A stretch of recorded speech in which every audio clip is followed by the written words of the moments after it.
అందరికీ నమస్కారం. ఈరోజు ముందు ముఖ్యంగా శ్రీశ్రీ అంటే విప్లవమా, వివాదమా ఈ అంశంపై మనం చర్చ కొనసాగిద్దాం.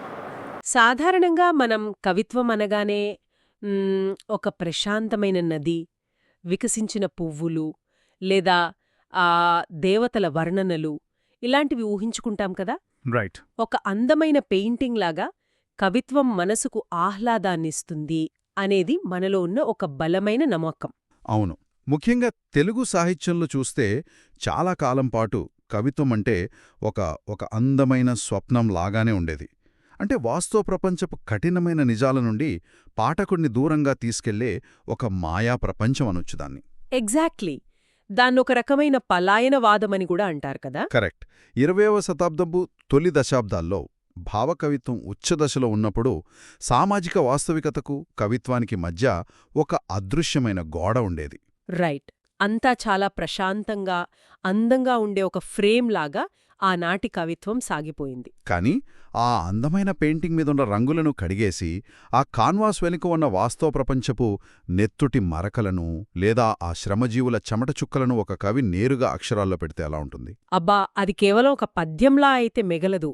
మన ఈ లోతైన విశ్లేషణలో మనం సరిగ్గా ఆ ప్రళయం గురించే, అంటే తెలుగు సాహిత్యాన్ని ఒక కుదుపు కుదిపేసి ప్రజల గుండెల్లో మోగే నగారాగా మారిన శ్రీశ్రీ విప్లవ కవిత్వం గురించే మాట్లాడుకోబోతున్నాం. తప్పకుండా. ఆయన వాడిన పంక్తులు, ఆనాటి సామాజిక పరిస్థితులు ఇవన్నీ మనం చూస్తాం కదా. అసలైన కవిత్వం పుస్తకాలకే ఎందుకు పరిమితం కాలేదు, ఆయన కోరుకుండా ఆ మరో ప్రపంచం వెనుకున్న అసలు అర్థమేమిటి అనేది విడమర్చి చెప్పడమే ఈనాటి మన ప్రధాన లక్ష్యం. అవును. ఈ చర్చలో ముందుగా మనం గమనించాల్సింది 1930ల నాటి చారిత్రక సామాజిక నేపథ్యం. బేసిక్గా ప్రపంచమంతా ఆర్థిక మాంద్యంతో అంటే గ్రేట్ డిప్రెషన్తో అల్లాడిపోతున్న సమయం అది. అవునవును. ఒకవైపు బ్రిటిష్ సామ్రాజ్యవాదానికి వ్యతిరేకంగా స్వాతంత్ర్య పోరాటం కూడా ఉధృతంగా సాగుతోంది కదా అప్పుడు. ఎగ్జాక్ట్లీ. ఇంకోవైపు సమాజంలో అట్టడుగు వర్గాలు తీవ్రమైన ఆర్థిక సామాజిక దోపిడీకి గురవుతున్నాయి.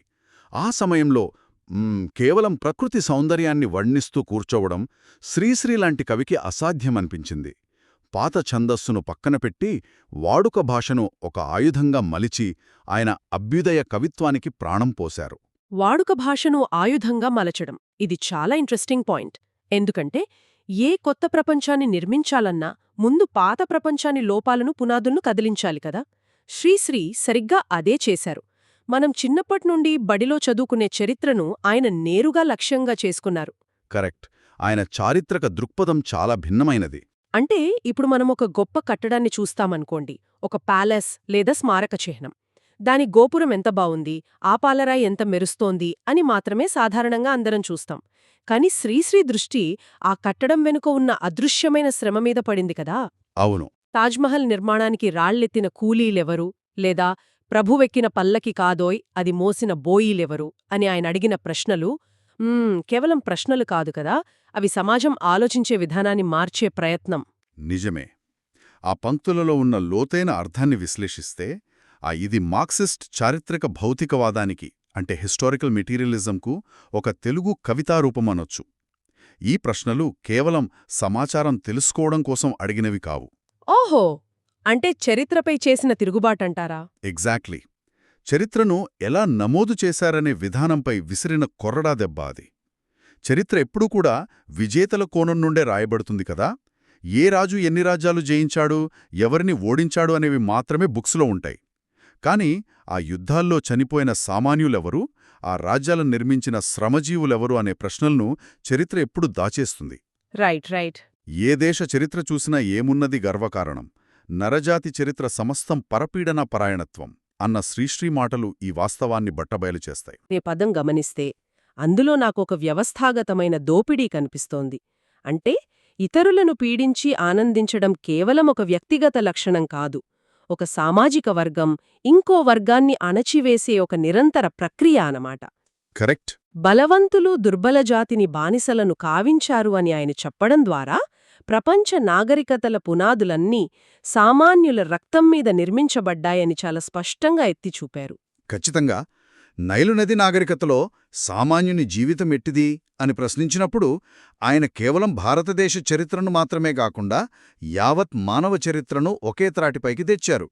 సంపదను సృష్టించేది శ్రమజీవులు, కాని దాన్ని అనుభవించేది మాత్రం ఏ పని చెయ్యని ఒక చిన్న వర్గం.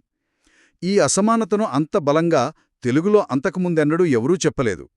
గతం తాలూకు ముసుగును లాగేసి శ్రీశ్రీ కొత్త ఆలోచనలకు బీజం వేశారు. చరిత్రలో జరిగిన అన్యాయాన్ని, దాగిన దోపిడీని ఇంత బలంగా ప్రశ్నించిన తరువాత దానికి పరిష్కారంగా ఒక కొత్త మార్గాన్ని కూడా చూపించారాయన. ఆ మార్గమే మరో ప్రపంచం. కాని నాకిక్కడ ఒక డౌట్ ఉంది. చెప్పండి. ఈ మరో ప్రపంచం అనే పిలుపులో ఒక తీవ్రమైన ఉగ్రరూపం కనిపిస్తుంది కదా. మరో ప్రపంచం పిలిచింది అన్నప్పుడు ఇందులో అగ్ని, జలప్రళయం లాంటి భయంకరమైన ప్రకృతి శక్తుల ప్రస్తావన వస్తుంది. సామాన్య ప్రజలను మేల్కొల్పడానికి మార్పును మెల్లగా సంస్కరణల ద్వారా తీసుకురావచ్చు కదా. దానికి బదులుగా ఇంతటి తీవ్రమైన ప్రతీకలను ఎందుకు ఎంచుకోవాల్సొచ్చిందాయన? ఇది చాలా మంచి పాయింట్. ఆ ప్రతీకల ఎంపిక వెనుక, అంటే ఆ సింబల్స్ వెనుక ఒక బలమైన రాజకీయ, సామాజిక తత్వశాస్త్రముంది. మార్పు అనేది మెల్లగా, ఎవరికీ ఇబ్బంది లేకుండా వచ్చేది కాదు. దశాబ్దాలుగా వేళ్లూనుకుపోయిన యథాతథ స్థితిని, అంటే స్టేటస్ కోను, కేవలం విన్నపాలతో, చిన్న చిన్న సంస్కరణలతో మార్చలేమని శ్రీశ్రీ నమ్మారు. ఓకే, అంటే అది ఒక ప్రళయంలా వస్తేనే పాత వ్యవస్థ కూలిపోతుందనా? అవును. అందుకే ఆయన ఆ మరో ప్రపంచాన్ని ఖణఖణమండే త్రేతాగ్నితో పోల్చారు. అగ్నిని విప్లవానికి ప్రతీకగా వాడారు. అలాగే జలప్రళయంతో పోలుస్తూ శివసముద్రమా నయాగరావలే ఉరకండి ముందుకు, ప్రభంజనం వలె హోరెత్తండి అని పిలుపునిచ్చారు. అబ్బా, అంటే ఆ ప్రకృతి శక్తుల లక్షణమేంటంటే వాటిని ఆపడం ఎవరి తరమూ కాదు. ఒక వరద ఉప్పెనలా వచ్చినా అడ్డువచ్చిన ప్రతి అడ్డంకిని కడిగేస్తూ ముందుకు సాగిపోతుంది. 100 ఏళ్లుగా అణిచివేయబడిన సామాన్యుల తిరుగుబాటు ఒక్కసారి మొదలైతే దాన్ని ఏ శక్తి ఆపనేదనే నమ్మకం స్పష్టంగా కనిపిస్తోందిక్కడ. ఎగ్జాక్ట్లీ. అలాగే ఈ కవిత్వంలోని భాషా నిర్మాణాన్ని గమనిస్తే అందులో ఒక మాత్రా ఛందస్సు వినిపిస్తోంది. పదండి ముందుకు, పదండి త్రోసుకు అని చదువుతుంటే ఒక సైన్యం కవాతు చేస్తున్న ధ్వని మనకు అర్థమవుతుంది కదా. రైట్. ఆ మాత్రా ఛందస్సులో ఉన్న వేగమే పాఠకుడిలోక ముద్వేగాన్ని రగిలిస్తుంది. అది కేవలం చదవడానికి రాసిన కవిత్వం కాదు, గొంతెత్తి పాడటానికి, గుండెల్లో మోగడానికి రాసిన కవిత్వం. అయితే ఈ ఉప్పెనలా ముందుకు సాగే ప్రయాణంలో ఎదురయ్యే సవాళ్లను దాటడానికి ఎలాంటి మనస్తత్వం కావాలన్నది కూడా ఒక ముఖ్యమైన అంశం. ఎందుకంటే విప్లవమనేది ఒక పూలబాట కాదు కదా. కాదు. దానికి అపారమైన త్యాగం కావాలి. కాని ఒక నిమిషం, మనం ఈ పంక్తులను పరిశీలిస్తే ఎముకలు కుల్లినా, వయస్సు మళ్లిన సోమరులారా చావండి అని ఒక కవి అనడం కొంచెం తీవ్రంగా అనిపిస్తోంది గదా. ఒకవైపు సామాన్యుల పట్ల, పీడితుల పట్ల అంత కరుణను చూపిస్తూనే మరోవైపు ఇంతటి ఉగ్రమైన పదజాలాన్ని ఎందుకు ఎంచుకున్నాడాయన? చాలామందికి అలానే అనిపిస్తుంది మొదట. ఆ పదాలను పైపైన చదివితే అది భౌతికమైన హింసలా అనిపిస్తుంది, కాని దాని లోపలి పొరలను విశ్లేషిస్తే అర్థం వేరుగా ఉంటుంది. ఇక్కడ చావండి అన్న పదాన్ని భౌతికమైన మరణంగా అర్థం చేసుకోకూడదు.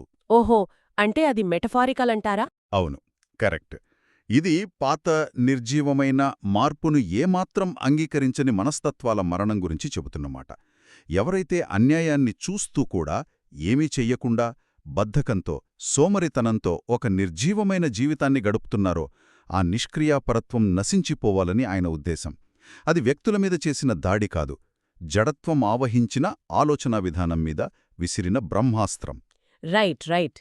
అంటే ఆ జడత్వాన్ని వదిలించుకుంటే తప్ప కొత్త ప్రపంచ నిర్మాణంలో భాగం కాలేరని కవి హెచ్చరికన్మాట. ఈ మార్పు కోసం త్యాగం తప్పదని ఆయన స్పష్టం చేశారు.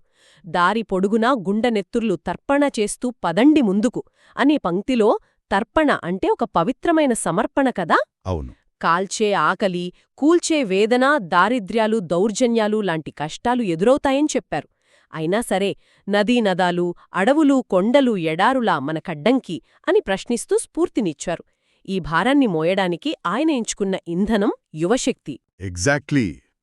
యువశక్తికున్న సహజమైన లక్షణమేమిటంటే అది పాత సంఖ్యలను అంత సులభంగా అంగీకరించదు. దానికి వేగం, ఆవేశముంటాయి. అందుకే శ్రీశ్రీ నెత్తురు మండే, శక్తులు నిండే సైనికులారా రారండి అంటూ ఆ యువతను ఒక మహోద్యమానికి సారథులుగా ఆహ్వానించారు. ఇదంతా ఎవరికోసం?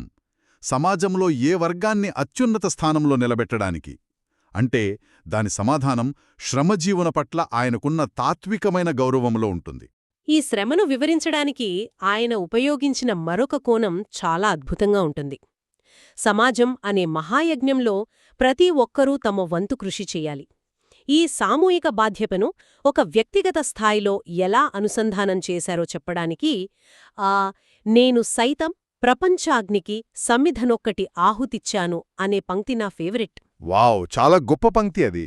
అవును, చీకటిని పారద్రోలడానికి ఒక చిన్న దీపం చాలు అన్నట్లుగా ప్రపంచాన్ని మార్చే గొప్ప అగ్నికి ఒక చిన్న సమిధతోనే, ఒక వ్యక్తిగత అడుగుతోనే మార్పు మొదలవుతుంది కదా. తన అక్షరాలను ఆ అగ్నికి ఆహుతిగా ఇచ్చానన్న భావన సమాజానికి, వ్యక్తికి మధ్య ఉన్న బంధాన్ని తెలియజేస్తుంది. దీన్నే మనం సామాజిక బాధ్యతలో వ్యక్తిగత భాగస్వామ్యం అంటాం.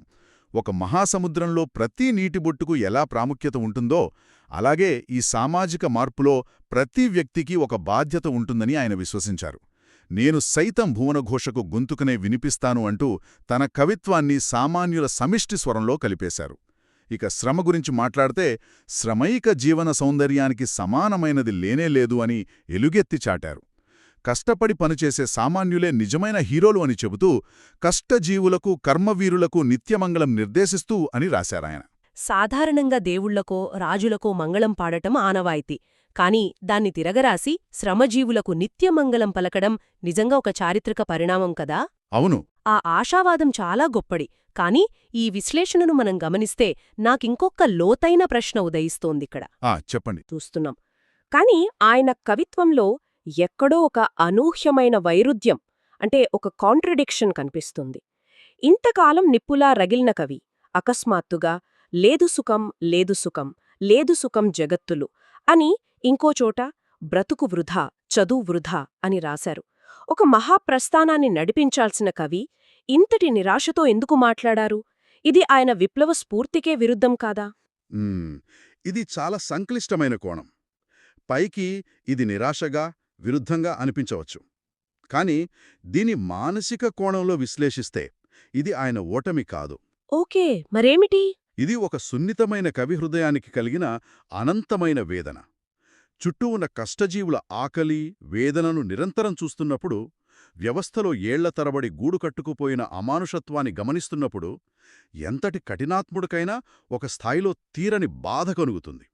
ఈ సమాజం ఎంత క్రూరంగా ఉందంటే ఇందులో ఎవ్వరికీ నిజమైన సుఖం లేదు అనే చేదు వాస్తవాన్ని ఆయన జీర్ణించుకోలేకపోయారు. ఓహో, అంటే ఆ నిస్పృహ ఆయన సిద్ధాంతాల వైఫల్యం కాదు, తన తోటి మనుషుల పట్ల ఆయనకున్న అపారమైన సానుభూతికి ఒక నిలువుటద్దం అని మనం అర్థం చేసుకోవాలి. కరెక్ట్.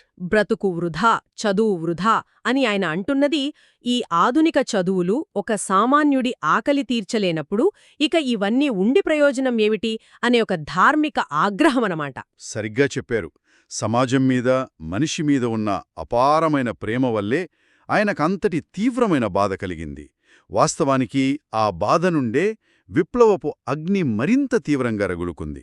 ఉప్పెనలాంటి విప్లవం గురించి మాట్లాడిన కవి కుక్కపిల్ల, అగ్గిపుల్ల, సబ్బుబిళ్ళ కాదేది కవిత కనర్హం అని చెప్పడం ద్వారా చిన్న వస్తువుల మీద ఆయనకెంతటి మమకారముందో తెలుస్తుంది. ఆయన కేవలం నినాదాలు రాసే యంత్రం కాదు, లోపల అనంతమైన కరుణ, వేదన ఉన్న ఒక పరిపూర్ణ మానవుడు. నిజంగా ఈ లోతైన ప్రయాణాన్ని ఒకసారి సమీక్షిస్తే కవిత్వం అంటే వాస్తవం నుండి తప్పించుకొనే పలాయనవాదం ఎంతమాత్రం కాదు అని స్పష్టమవుతుంది. శ్రీశ్రీ అక్షరాలు ఆనాటి సామాజిక కాన్వాస్ను చీల్చి లోపల ఉన్న నిజమైన నెత్తురును మన కళ్లముందు ఉంచాయి. ఆయన అక్షరాలు నిష్క్రియాపరత్వాన్ని ఛేదించి మనిషిలో చైతన్యాన్ని రగిలించే ఒక మహా విప్లవమనొచ్చు కదా. అవును. మూలాధారాలు స్పష్టం చేస్తున్నట్లు శ్రీశ్రీ అంటే కేవలం ఒక కవి పేరు కాదు, అది ప్రజల గుండెల్లో మోగే ఒక చారిత్రక విప్లవ నగార. ఆయన విసిరిన ప్రశ్నలు ఆనాటి సమాజాన్నే కాదు, ఈనాటి ఆధునిక సమాజాన్ని కూడా పదే పదే ప్రశ్నిస్తూనే ఉన్నాయి. నిజమే. ఈ విశ్లేషణను ముగించే ముందు ఒక్కసారి ఆలోచనను వర్తమానానికి తీసుకువద్దాం. 100 ఏళ్ల క్రితం సామాన్యుడి శ్రమను ఎవరూ పట్టించుకోని ఆ రోజుల్లో తాజ్మహల్ కూలీలను చూసి శ్రీశ్రీ ప్రశ్నించారు. ఒకవేళ ఈనాటి అత్యాధునిక డిజిటల్ యుగంలో క్షణాల్లో పనులు జరిగిపోయే టెక్నాలజీ ప్రపంచంలో ఆయన ఉండి ఉంటే ఏ అదృశ్య శ్రమజీవుల గురించి మనల్ని నిలదీసేవారు? 10 నిమిషాల్లో మన ఇళ్లకు వస్తువులు చేరవేసే డెలివరీ వర్కర్ల శ్రమ గురించా? మనం వాడే ఖరీదైన స్మార్ట్ఫోన్ల తయారీ వెనుక గనుల్లో అల్లాడుతున్న కార్మికుల గురించా? ఆనాటి తాజ్మహల్ కూలీలకు ఈనాటి గిగ్ ఎకానమీ కార్మికులకు మధ్య ఉన్న ఆ అదృశ్యమైన పోలికేమిటి? ఈ ప్రశ్నలను భవిష్యత్తు కోసం వదిలేస్తూ మరో లోతైన అంశంతో మళ్ళీ కలుద్దాం. విన్నారు కదా శ్రీశ్రీ గురించి. మరి శ్రీశ్రీ అంటే విప్లవమా, వివాదమా? మీ అభిప్రాయం ఏంటి? అదే శ్రీశ్రీ ఇప్పుడు బ్రతికుంటే ఇటువంటి అంశాలపై తన శంఖారావాన్ని వినిపించేవాడు? మీ మాటల్లో కామెంట్ చేయండి. Please like, share, subscribe my channel mythic vibes.